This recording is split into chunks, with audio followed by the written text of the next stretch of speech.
The law of one price says that identical goods sell for an identical price. In a free market, anyone can buy and sell goods, including across time and space. If one store is selling a product for $20 while the other is charging $40, then clever people will notice an incentive to buy it for $20 and go stand outside the other store and charge $25 for it. That's still less than the high price store is charging, and so you can steal all of their customers and make a profit doing so. Buying low in one place and selling high in another is called arbitrage. And whenever there's an opportunity for arbitrage, you should expect someone to be there trying to take advantage of it. And we noted before that this means any difference in the price you observe for the same good, like high gas prices in Los Angeles compared to Phoenix, must be due to genuine differences in the cost of producing and selling that product in those locations. But this should bother you. There's tons of instances where businesses charge different customers different prices for the same product. Think about a flight from Phoenix to LA. There are some differences between first class and business class and coach, but even within those classes, passengers are all paying wildly different fares.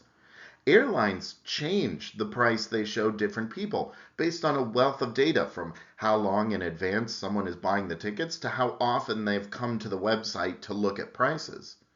The result is that no two passengers, unless they bought the tickets together, will have paid the same price for them.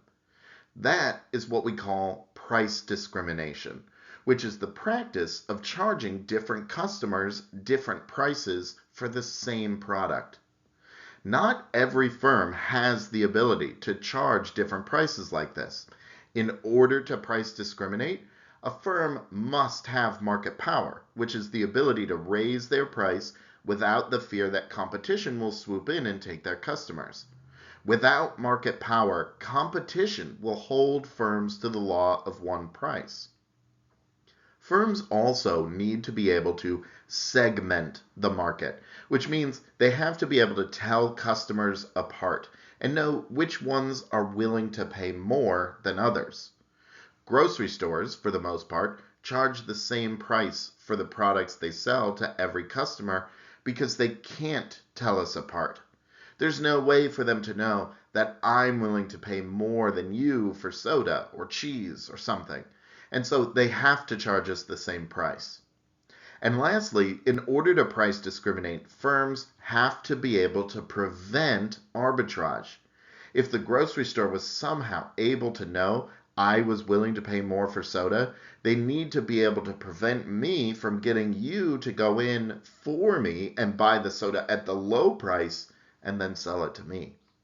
If these three conditions are met, then firms will be able to, and they'll want to, price discriminate.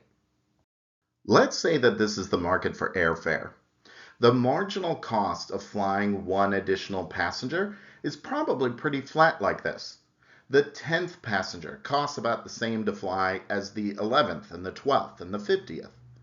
This point here, where demand for this flight crosses marginal cost, is the efficient market outcome. Everyone willing to pay more than the cost of flying them is able to get a ticket. But this is not the number of tickets the airline will offer. There is limited competition between airlines, and often there aren't many other options for a particular route.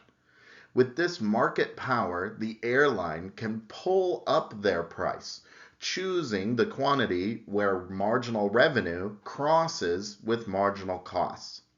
This markup to the price means some people will opt out of buying tickets, creating deadweight loss. Note that we can also fill in producer and consumer surplus. We can see that this markup gives producers this extra rectangle of surplus, but reduces consumer surplus a lot compared to the efficient market outcome.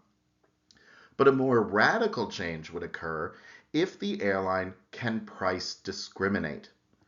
First degree price discrimination, which is also called perfect price discrimination occurs when a firm charges each customer their maximum willingness to pay.